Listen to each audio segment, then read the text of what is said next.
Hey, this is Big Gene from Raw Deal The Last Big Night. Somehow, some way, this is going to another channel that I have, and I can't switch it over there until probably a later broadcast. So this is a live show, but it may have to be rebroadcast because it went on another channel. If not, because I'm not getting the same people who usually here, and then it's Christmas too. So I'm glad that Markel Curtis came up. What's up, Jerome Belly? What's good with you?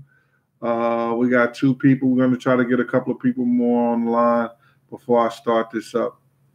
I'm doing this. Belly, what's good with you? Stand up Jersey, Jerome Belly. I'm trying to let the people know, it's crazy how, first I want to thank everybody for who's out here, who's coming live with me. I know you could be doing a lot of other things. I'm here to give you my Three Kings story. These stories is going to be about it wasn't the shepherds who went out by the manger and saw Jesus. Is about Jay-Z, 50 Cent, and Diddy, own personal stories. Anytime you hear me come in here and talk, it's going to be personal stories, things that happened to me, things when I was around them. So we're going to let a little more people come in on here. And while we're doing this, what's up with you, the roll, Free Suge? All right. Wish I had your help earlier so I could go on my other channel, because I don't think this is the cooking show's channel. This is just the other channel I have. I was trying to get some technical help earlier, and I couldn't find anybody. So it is what it is. I'm sitting here chilling. I got Miss Jinx next to me. What up, Jinx? What's good with you? You watching my back? I ain't got a problem. I got Jinx watching my back over here. You know what I'm saying? We're going to talk about, I'm going to make something right quick. I'm going to make something real quick. It's called empanadas. You'll find them in a lot of bodegas here in New York City. When you come in, they cost $1. They real good. If you need something to fill your stomach up right now, what I did was I took some turkey meat and I mixed it with the Fleetwood taco sauce. That's my man Fleetwood out of St. Louis. You could go online and he got his seasoning. I used his crock pot seasoning for some soup last week. Man, that shit was crack. Crazy. That shit was good. Well, I got Picture Plenty pussy in the house. All right. What's up with you? Markel Curtis in the house. They've been here. We're gonna have a lot of people come on board, and we're going to start the show in a minute. Hey, I'm doing the show. I gotta get offline right now. I'm gonna call you right back. Okay, bye. I thought I had it on Do Not Disturb, and it's still disturbing me. Shit is going on here. It's crazy. All right. Anyway, sorry about that, guys. We're going to do some empanadas. What I did was I took some turkey meat and ground turkey meat, and I cut up some green peppers, onions, and like I said, I mixed it with the Fleetwood sauce, and then I came out with this right here. I got the ground turkey in there, and I'm going to take the Goya's empanadas right there. And what we're going to do, we're going to make something. It's something like when you got company and that's coming over and y'all drinking, y'all playing cards, y'all chilling. It's just a little snack. It fills them up. It soaks up that alcohol if you're drinking and stuff like that. Or you can have them for the kids for when they come home from school, they want to do a snack before they go to breakfast or whatever. Do a snack before, they they had a dinner or whatever like that. They hungry when they come home from school, or something that you want to just snatch up, and eat. This is real quick. It's real easy to make. I'm gonna show you how to do that, and then I'm gonna talk about like I said, the Three Kings. These are personal stories. The first one I'm gonna start off with is 50 Cent. I met 50 Cent when we were with the Black Hands. Black Hands.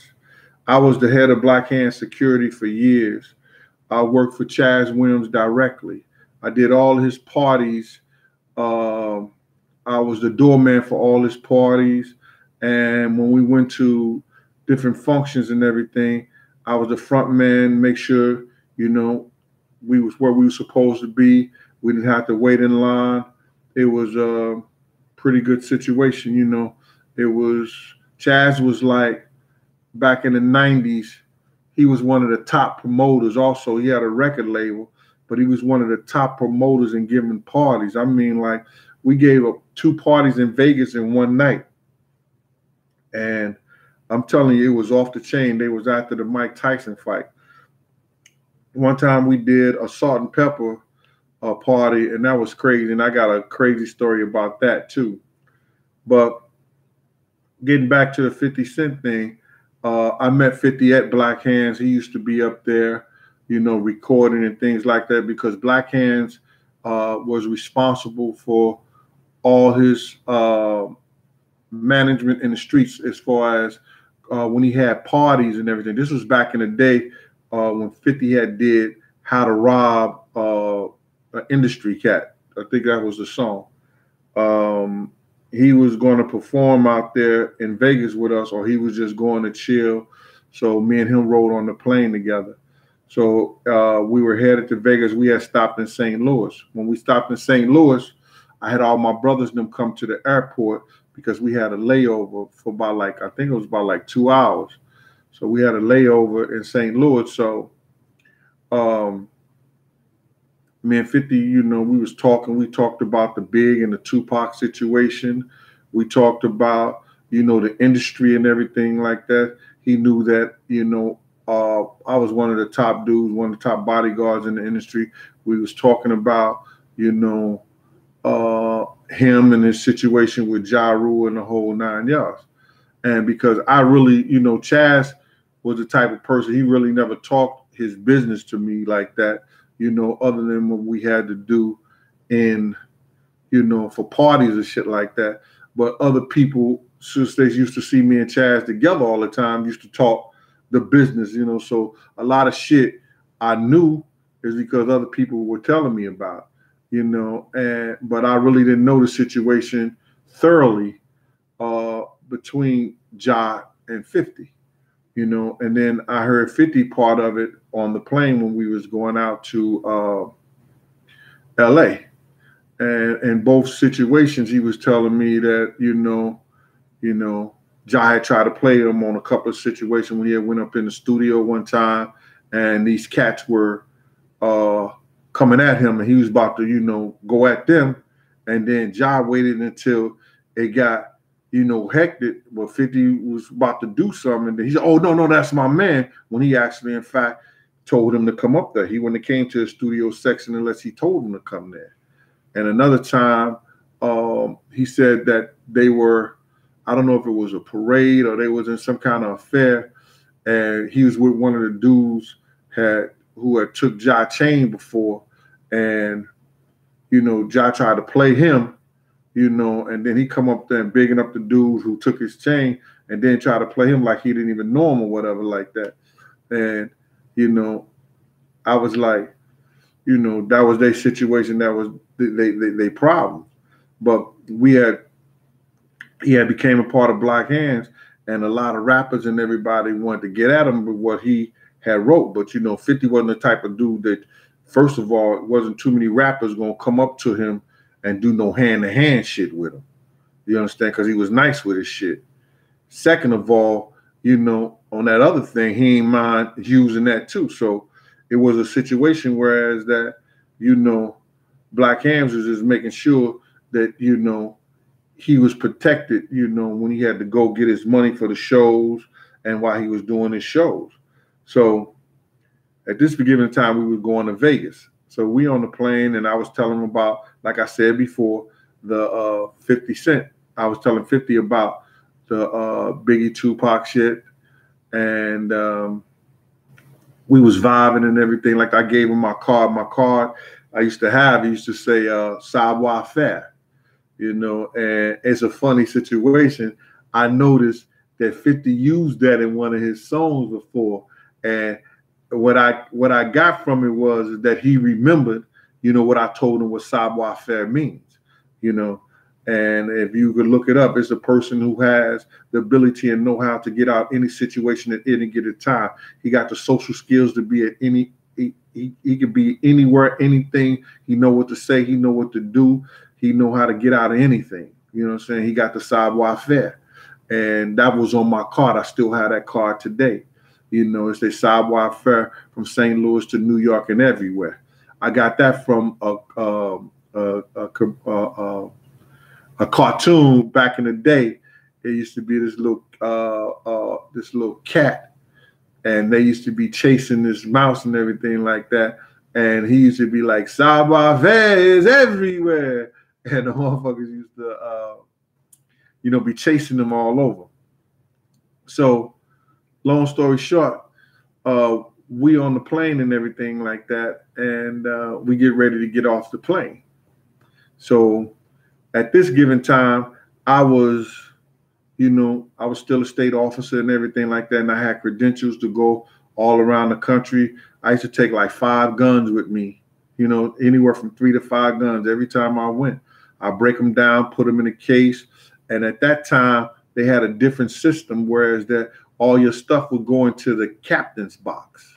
So they had took my guns and everything, put it in the captain's box. And when I get ready to leave the plane, they bring it directly to me before I go out to the public and everything. So they had gave me my guns and everything, and then I went into the bathroom. And when I went into the bathroom, it was me, Tony Yayo, and 50. So, you know, I said, yo, what's up, man? You good? He said, yeah, I'm good. I said, you know how to handle one of these things? He said, shit, you think I don't? And I gave him Nina. You know what I'm saying? He got that, and I gave him an extra clip for it and everything like that. And we was good. So we doing parties out there in Vegas. So, you know, anybody who could have one, you know, hey, you never have too many. So then, you know, I had 2 on me. He had 1. Then I distributed 2 to the other fellows, and that was a part of our team, and we was good. So the night goes on and everything like that.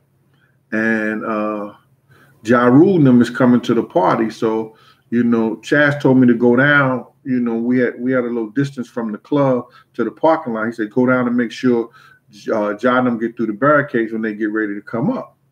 So then, as I, you know, getting ready to go down there, you know, I holler at 50, you know, so 50, you holler, where you going, G? I'm going to go down and Ja them, trying to make sure they, you know, get in the party and everything like that. Because I really didn't know they had a bad situation at this time, because it hadn't exploded like it did in Atlanta. So now we go down to the park. I go down the parking lot, and 50 is by the barricade. And he just posts over the barricade just like I am right now. And he looking, because Jodnum is in the limousine. So I'm like, no, I'm looking at him. So Supreme comes out. So I say, yo, what up, Preem? And yo, Preem had this look in his eye like, yo, the shit was crazy. And he was focusing right on 50. He didn't take his eye off 50. So I was, you know, I looked at Preem, then I looked at 50. And then I know the tension. And I was like, yo, damn, the fuck is going on here? I was like, yo, you coming up to the party? And he was like, nah, man, tell old man I'm good, man. We're going to go do this other thing right now. We're not going to come up that way. And so then I know 50 got this thing on him. But still, Preem ain't took his motherfucking eye off 50. And 50 is hunched over like this with it on him. And I'm like, oh shit, what the fuck have I done? You understand? And Preem must have felt that, yo, 50 was good. Because he got back in that motherfucking limousine, man, and they drove the fuck off. And then I was like, I looked at 50. 50, I said, what's that? What's up, dog? He was like, no, man, I'm good. You know I'm good. I said, yeah, all right, man. So we went back up to the way, and I told Chad, I said, yo, that was bringing them down there. They say they're not coming into the party, man. You know what I'm saying? I said, what's up? I said, yo, he was mean mugging the shit out of 50. And, 50 wasn't having it. Because he got that thing on him. He said, you what?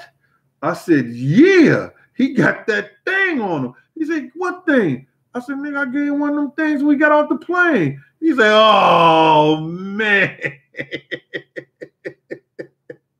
Yo, that shit was crazy. So, the shit had, escalated to something that was like more than that, to whereas that you've heard the story about 50 even getting shot. And, I'm not pointing no fingers at nobody, but, 50 was supposed to come out to Cancun because I was going to bodyguard him in Cancun. Now, at that time, I had Cancun on lock, a club called Daddy-O's. I was working for a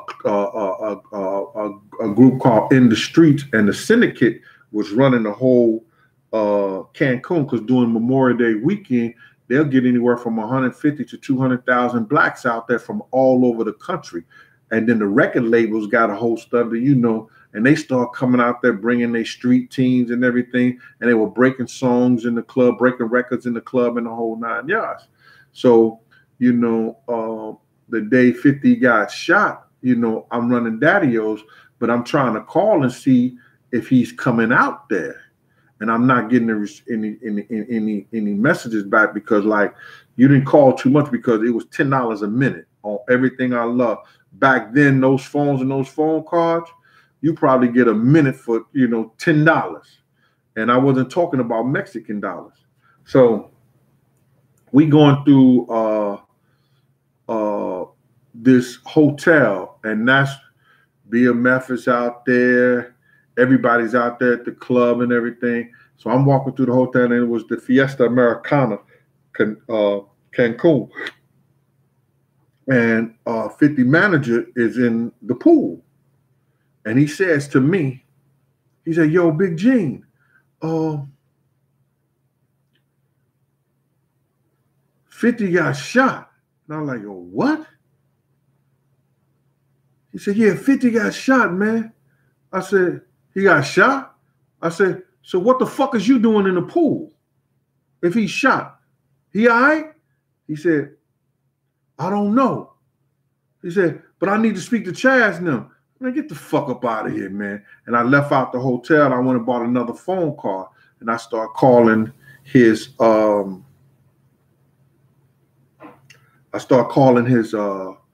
number.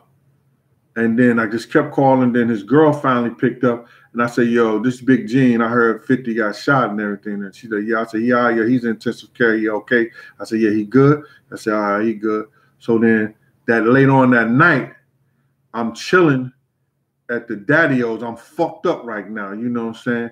Because I was supposed to hold this kid when he came to Cancun, because we'd have been good out there, because I had this Puerto Rican kid who used to work for the syndicate out there. He was Puerto Rican, but he was out in Mexico. He was working for the syndicate doing a cab. He used to bring whatever I needed. So I'm like, oh shit. So he used to have me, out there with that 4.5, and he used to give me a big bag or something for people who wanted it.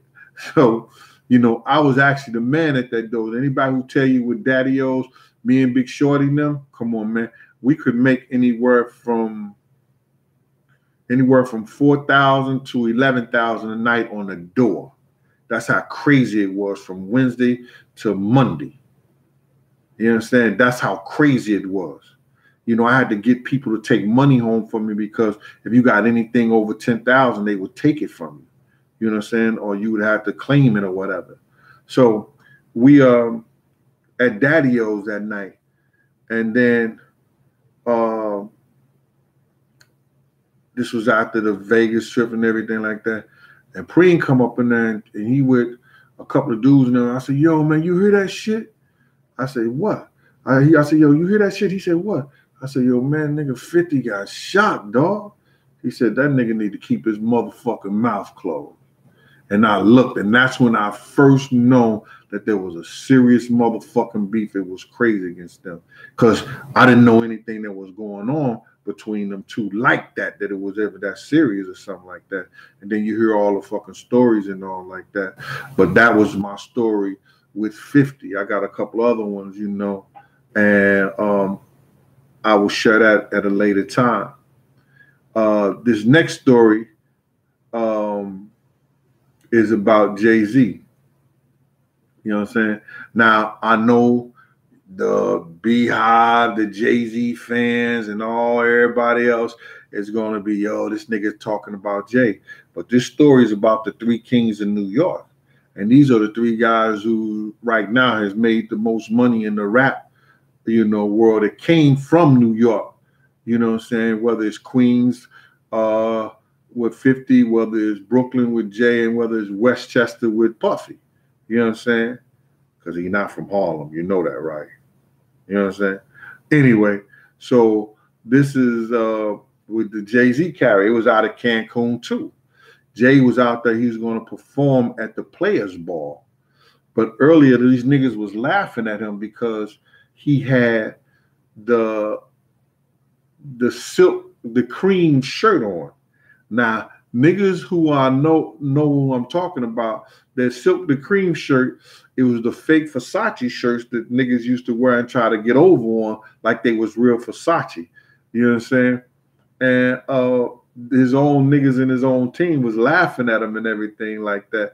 And they said they told that nigga to take that shit off, man. And it was mad funny. So Jay had came to the Club Daddy-O's that night. And the guy, Chris, had told me, yo, Jay only get 4 people, himself and 4 people in the party. You know what I'm saying? Because any rappers who came and stuff like that, they gave them, they comped the rappers, but they only comped the rappers like 3 or 4 people. They didn't give their whole entourage none. And at this particular time, Jay had like 3 or 4 girls with him, but then he had 3 or 4 niggas with him too. So I was the one that managed that whole situation at the door. I said, Jay, you good, and you have to, and you got 3 of your girls are good, you know, 3 of the other people are good. And he was like, what? At me? Yo, Laura, handle that. Now, Laura was this little fine girl from 112th Street who was his personal assistant. And, you know, we knew her. She was from our block. So, but she knew who I was, and she knew who I, you know, the power I had because I was a part of, you know, Slick and the Family and 12th Street Posse. You understand? So we were sitting up there, and I don't understand why this phone ain't. I'm going to cut this shit off. You know, sorry about that, you guys. You know, so I'm sitting there, and he said that shit to me. And back then, in that day, you know, I was a whole different person. I'm a lot calmer. I'm a lot cooler than that. You know what I'm saying? Back then, motherfucker, I would beat your ass into the middle of next week. You know, I was that, you know, I felt that I was that dude. I was younger, stronger, quicker, faster, nice with my hands, and didn't mind doing the other work if I had to. You understand? But I love the hand game. That shit used to turn me on. You know what I'm saying? I ain't had no problem using. You understand? So now I said, yo, who you talking to like that? And the nigga, you know, gave me that look. And then Laura's like ran up on me. She like, Eugene, please, please, please. She got real close to me. And you said, Eugene, please, you're going to help me lose. You're going to make me lose my job. You know, don't do that, Gene. Gene, please, please, please. So then the nigga, Chris, came to the door, and he extended more people for him. You understand? You know what I'm saying? And I didn't like the dude from that point. So now he gets in a situation a couple of years later. You know what I'm saying? Sometime a year or two later, he get in a situation with Undias. Now, this situation, you know, some of my peoples and everything like that, you know, they could help him out. Now, everybody wondering why Jay got off that shit with Un. You understand? Because, you know, Un had said he had stabbed him in the club over some kind of release of some kind of record or whatever the situation was. I don't know the formalities of it. But Jay was about to go to jail. You understand? Because anybody who knows the law, if I say you stabbed me, you stabbed me. You understand? The jury gonna believe the witness. You understand? Because a stabbing is not like a shooting, it's up close and personal. So Jay was in, you know, fucked up at this time. But it was one dude who knew us, had something that could save Jay's life. He had videotaped the whole situation between him and Un. And Jay wasn't the person who did the stabbing. But now, niggas only gave that shit up because of Dane. Because Dane was from Harlem, Dane was a street dude, and Dane was a good nigga. So in fact, today, that nigga probably would be in jail behind a lot of that shit or just be getting out of jail. If it wasn't for Dane knowing the niggas he knew to get the tape, to present it to the DA. They took the tape and they presented it to the DA. Now, they gave the dude who gave him the tape $1,500 and promised that the DA used that and get Jay off, that, you know what I'm saying, that Jay was going to take care of him.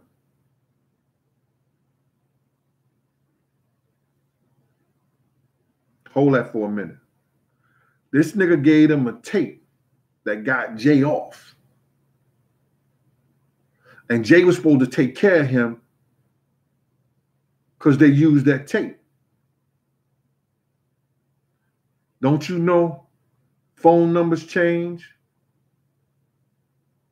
Never return calls.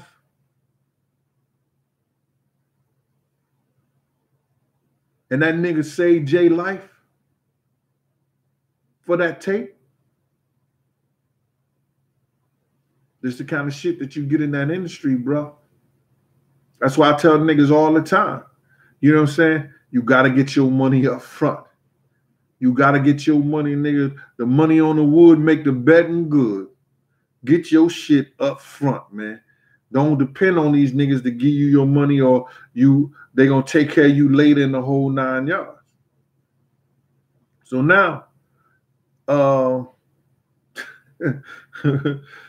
sure, roll free, sure. You say you never liked Jay anyway? Okay. So now, yeah, that's that story about E40 and Big. That shit is true, bro. E40 is a real motherfucking dude like that. Strong out that way.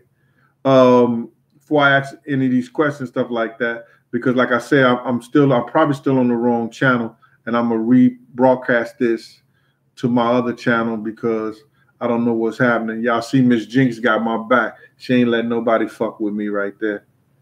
So my girl. What up with you, ma? Yeah. Anyway, so now he never even took care of dude after that, man. And that was some bullshit. This last story is about your man P.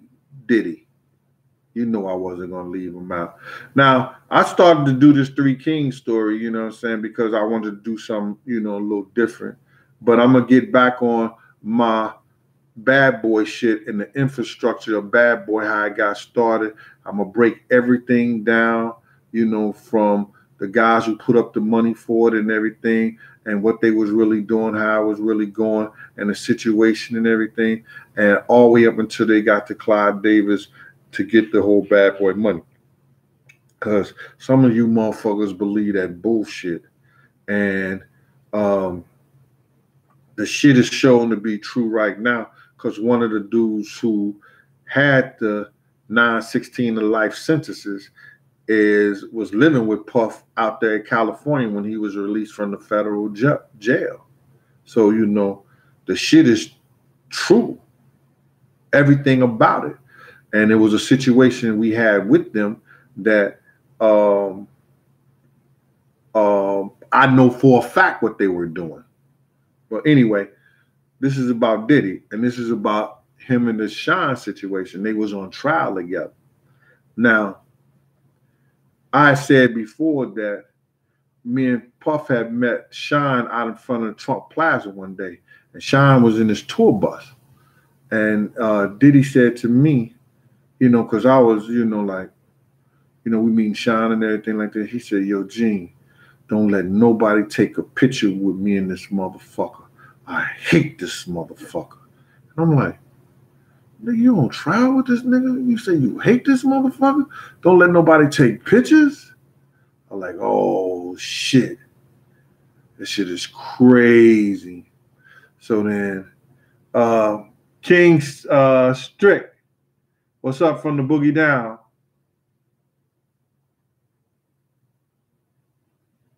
Iraq Tracks, what's good with you? So now we like this. We on some they rap, they talking everything. He laughing, smoking, smiling with me, and all through my mind, I'm like, you know, this motherfucker just told me don't let nobody take pictures with this motherfucker. And he laughing and joking and you know, doing the whoop-de-whoop with him. So that week, it was the last week of trial. Now, I knew Puff had been getting motherfuckers to the DA. You know what I'm saying? Giving people, you know, the DA cards and stuff like having them come into the office, you know what I'm saying? And having them get in contact with the DA. And they were telling their side of the story. And it wasn't looking good for Sean. You know what I'm saying? I never really fucked with Sean like that. I didn't know that was Wolf Boy. Yo, Wolf was like his big uncle and everything like that. So, you know, all I know is that every time he came around, if it was anybody from Junior Mafia, it was some shit going on. They was trying to jump him, beat him up, or do some crazy shit to him. So Sean always had to keep that burner on him. Because, you know what I'm saying, them niggas was trying to go at him like that. You know what I mean? So we were, you know, going to trial this day. It was the last day of trial. So we was driving from his house. He was staying right there on Park Avenue on 74th Street. He had a building over there. So we had to go by Central Park. So that's going, you know, we had to go by Central Park first. So I said, well, we going to Central Park first. So me and him start, you know, we got out the truck and we started walking through the park. So we walked into like the middle of the park and it was crazy. I'm like, the fuck is we going? And so in the distance, I see this man in this all black suit, and then he turns around and he was facing the other way, but when he turned around, I could see the white collar. It was a priest. So Puff goes, he goes out there in front of the priest, then he gets on his knees and he started praying and everything, saying something over. And I was a distance away. I couldn't really, you know, see him that good, you know what I'm saying? You know, I couldn't hear him at all. I could see him fine, but I couldn't hear what he was saying. But I know he was praying over and everything like that. And so then as Puff got up, he told Puff to go over to this box. It was this cage-like box on the ground. And Puff reached in there and he said, yo, I want you to grab one of the, you know, I didn't hear what he said, but he had to tell him to grab one of the pigeons, or it was a dove in that motherfucker, and must have told him to throw it up in the air. So I see Puff reach down. He grabs one of the doves he has in the hand, and the priest do something like this, you know, over, and Puff goes and throw the motherfucking bird in the air, and the bird's here, shh, boom, like he ain't have no wings, like that nigga was full of concrete, like that nigga just ate some concrete seed, and that motherfucking bird fell straight to the fucking ground. I was like, oh shit, that nigga's Damien. Yo, Puff just looked at the fucking priest and just walked away. Saw walking towards us. And I was like, oh shit. So that nigga walked. And so I'm like stunned, just watch this nigga walk towards me. And then he just walked past me, like headed to the truck. And I was like, oh shit. So I'm like, we get in the truck. I said, man, we need some of that old time religion prayer. Yo, man, listen, man, let's everybody bow our heads and say, Our Father which art in heaven. Because my mother used to tell me, in order for you guys to hear your prayers, you got to say his prayer to open up the heavens. Yo, we said that prayer, and I said at the end of the prayer, yo, Lord, forgive us our sins and the sins of our ancestors, and make sure that we win this trial today. That nigga didn't even say amen. We said amen. That nigga got out the fucking car, and I looked at the driver. I said, man, there go Damien. And the nigga started laughing, right? But they won that trial. Everybody won but Sean.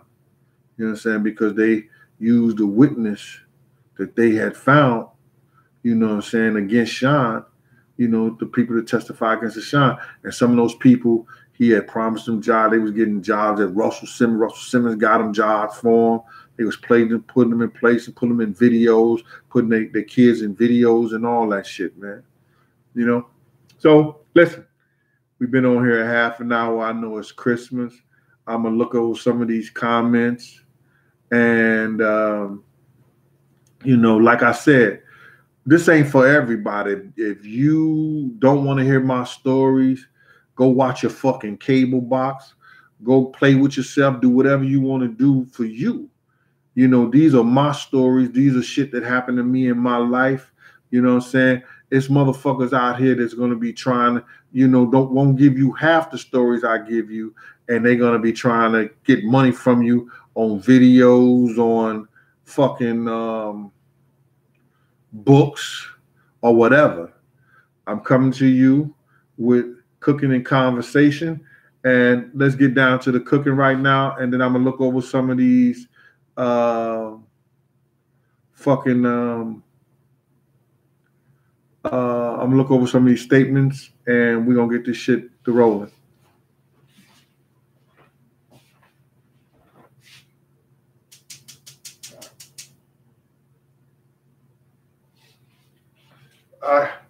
Like I said before, I'm making some empanadas.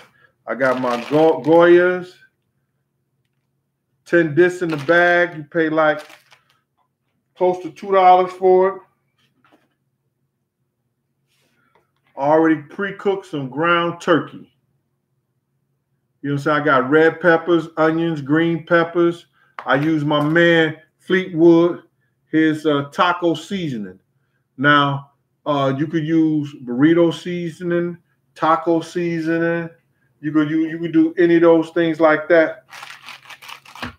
And you could use ground turkey. You could. I usually sometimes take chicken and I put it into the blender, and I do the chicken like that.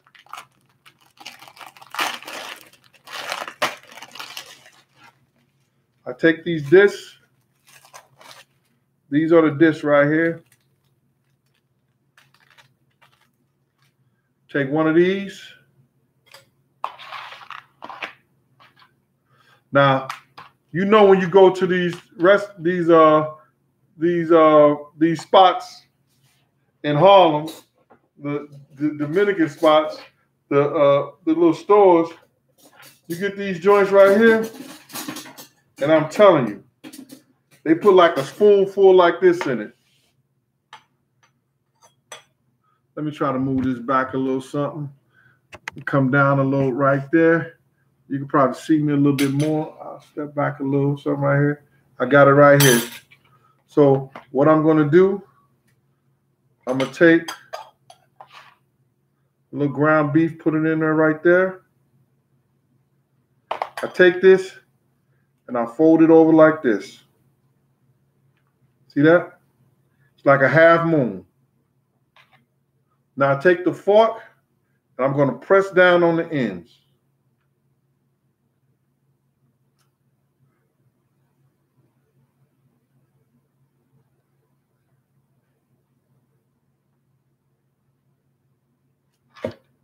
I'm going to do both sides. You see that ridges in there?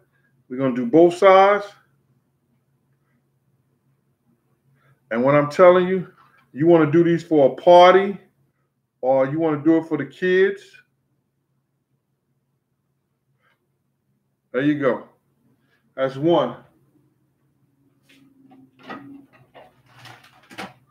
I'm only going to do a few of them because I know it's Christmas. You want to get back to your families. You want to get back to the people you love. I'm glad that you came in here. I'm going to rebroadcast this on the Cooking and Conversation show. If it's not on it, I tried to get help earlier, but I didn't. I'm going to do another one like this. Fold it like a half moon. Press down on it. We're going to press the ends with the fork where it gets ridges. You don't want to press it too where it makes holes in it, because if you do that, the grease will go through it. Just enough for the ends to stick together, like so.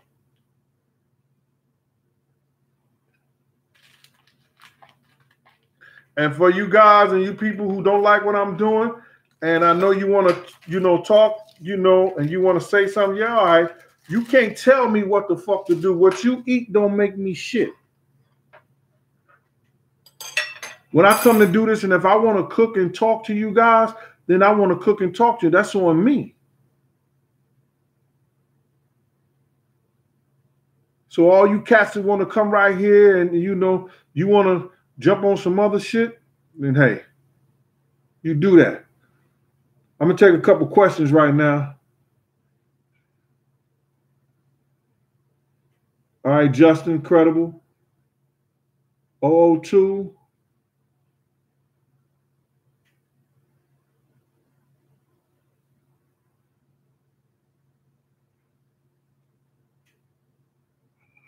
The best rapper from, but see, you got a lot of different styles, Justin. You got to talk about lyrical, and you could talk about songs. I think Method Man and LL Cool J make the best songs. That's my own opinion in my era. You know what I'm saying? Method got a motherfucking flow. Like Big got a flow, but Method got a flow that's crazy too, bro. And I'm a big Method Man fan. You know what I'm saying? So, if he'd had the engine behind him like he was supposed to, come on. It's crazy. Terry Nation. Well, I was around a lot of artists because a lot of people used to come to our game room. We used to have a game room on 112th and 8th Avenue. Tracy Morgan used to come there. Alan Payne. You get Brand Nubian. Used to call all the Brand Nubians used to stay up in our game room. You know what I'm saying? And we had a fish store around the corner too. So, a lot of people used to come up there and see us and talk to us and fuck with us. You understand? So I had no special, time. But I could tell you a story about the Notorious Big that was crazy, bro. Like, this is when I really knew Big was a star. We was in Cleveland. And him and Lil C's was backstage. And they was doing this, the Kid and Play dance. And I was like, yo, this big motherfucker could move. Yo, him and Lil C's was doing that Kid and Play shit. I was like, oh, shit, right before the show was about to go on. So Puff said, yo, Gene, go out on the stage, man, because they was telling me they getting a lot of threats and stuff out here. So I was on the side of the stage waiting for Big to come out. So Big was out in the back going, Now, see, I played Division I basketball, and I played JUCO too. So I'm not saying that I ever had crowds that big, but I've been in some big-ass stadiums and big-ass crowds, Ohio State, You know, they had a big, Citrus Bowl Classic. I'm talking about tournaments, Coca-Cola tournaments and everything like that. When it's 40, 50,000, 30, 20,000, 10, 15,000 people, little, gyms and everything, crowd. And you know that feeling when the crowd is roaring and everything like that. So, I never really even, looked at Big them like that until this particular time when I, realized he was a fucking star like that. And I had been around him, you know what I'm saying? He came out, he was doing, he's on the mic just playing, going, and he came out on warning. Yo, that motherfucker walked out on stage and he was like, who the fuck is this? When he said that, the crowd just said, boom. And I'm telling the energy from the crowd hit me. Miss Jinx is about to jump on some shit. I'm good, Ma. We all right. Yo, he said, boom. The energy said, boom. And I was like, oh, shit. And that nigga performed that warning shit. And I looked at the crowd. I said, this motherfucker is a star. Damn. But I had no special guys that I liked. Well, we still writing a book, man. I'm giving them all the information, man. It ain't me. They put it down, then they send it back to me. I approve it. And this time we got a target date for the book in January. And let me thank, and I'm sorry about this. It's 3 people that sent me a Cash App, and I really appreciate that shit. And I got to turn this phone back on, and I want to let them know that I appreciate the Cash App they sent me to Big Gene 52. And Rec has set that up for me for the people who wanted to donate whatever they wanted to donate. You know what I'm saying? I'm not asking people to do anything that they don't want to do and they're not going to do nothing that they don't want to do because it's hard out here. And, for me to ask you to donate to what I'm doing and everything like that, hey, if you want to, you do it. If you don't, you don't. Appreciate whatever you do. You know what I'm saying? I'm gonna make one more of these, and I'm gonna drop them I'm gonna drop these shits in the. I'll make 2 more, and I'm gonna drop it in the grease. Now this is the empanadas that we've been making.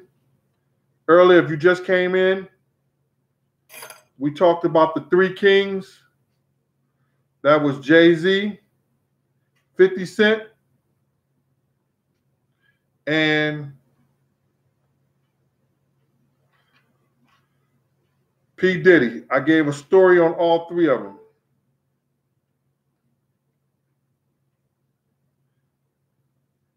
All right. I'm making empanadas right now. See? All 3 sides. I'll do one more. Oh, I know y'all wonder if I cooked today, right? And for those who didn't cook and shit like that, I'm sorry, but I'm gonna show y'all what I cooked. 1 second. I'm gonna do this right quick. I'm gonna show y'all what I cooked. Get back to these questions too. Yo, I miss Rec being here. I know this shit is like mad boring, and y'all probably don't want to hear this shit, but Rec keep me going and everything like that. I can only tell the stories that I tell. Sorry about that. We're gonna flip this over like a half moon and do this side the same way. 4.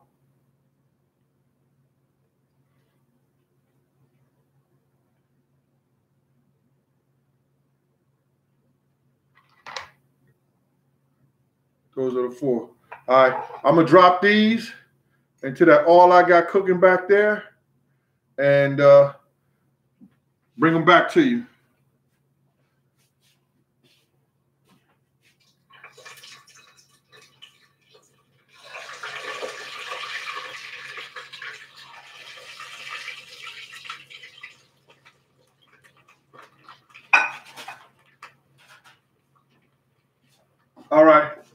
wish I could share this with some of y'all. This is what I made. I made a Cornish hen. I cut that in half. I made some ziti, some candy yams, mixed vegetables, some sauteed kale, and my award-winning cranberry stuffing. Yo.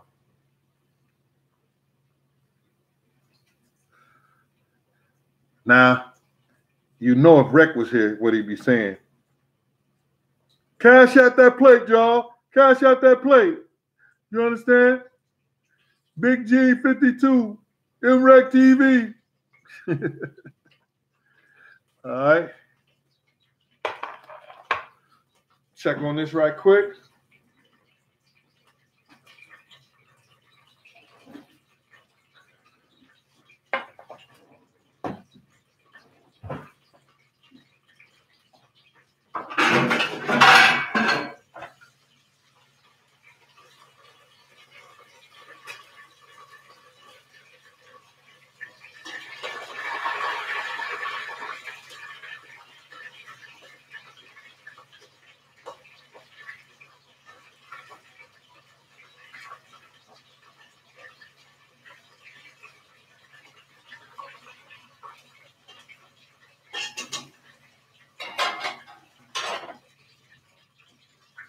All right, y'all.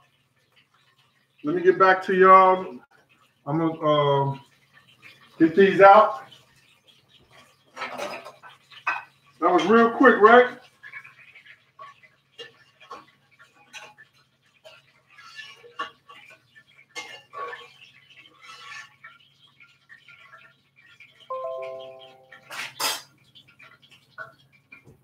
Yo, look at them things right there, man. Don't that shit look good?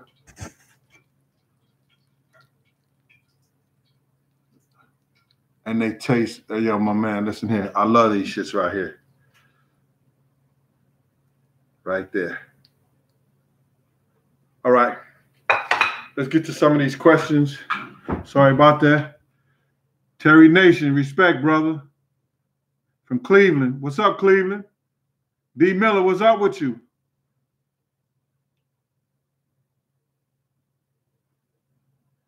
All right. Happy Christmas to you, Juan Castro.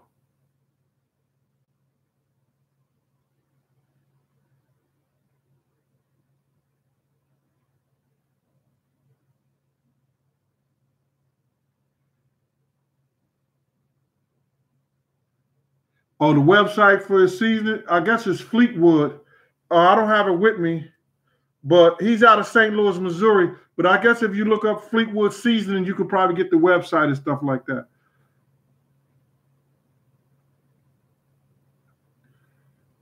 All right. Yo, anybody got any questions about the stories I told about 50 or Diddy or Jay? If not, this shit is going to be rebroadcast because, like I said, I think I might have put it on the wrong channel. We've been in here for 53 minutes. And I got 21 people on this channel and 10 likes. I'm sure when I rebroadcast it, it'll be more than that. But listen here. You guys, thank you. I appreciate your time. Merry Christmas. Have a happy New Year. Be safe. I got GOB, thanks.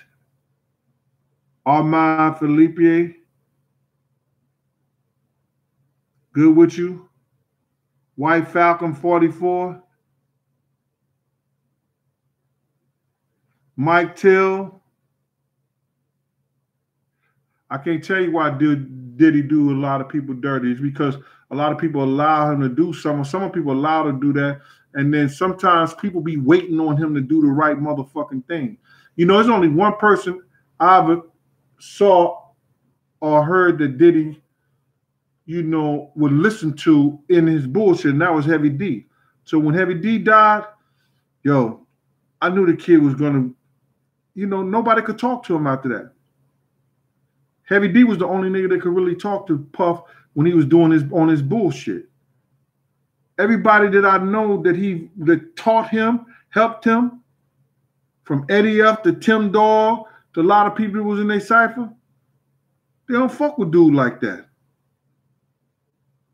Mike Till, you a legend, bro.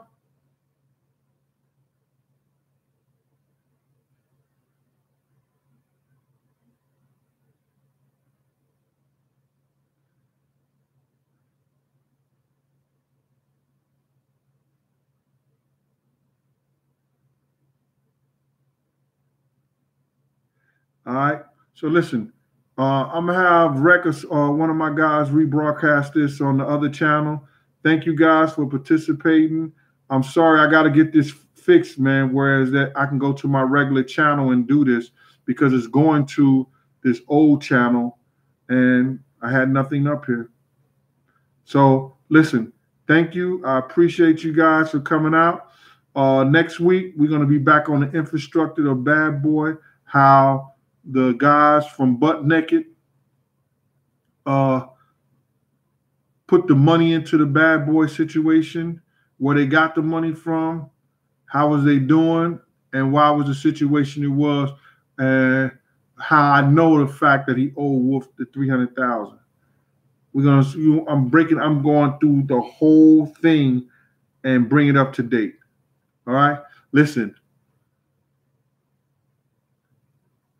Gene Deal, Cooking and Conversation. It's another Big Gene Swing thing. Get in where you fit in. Peace.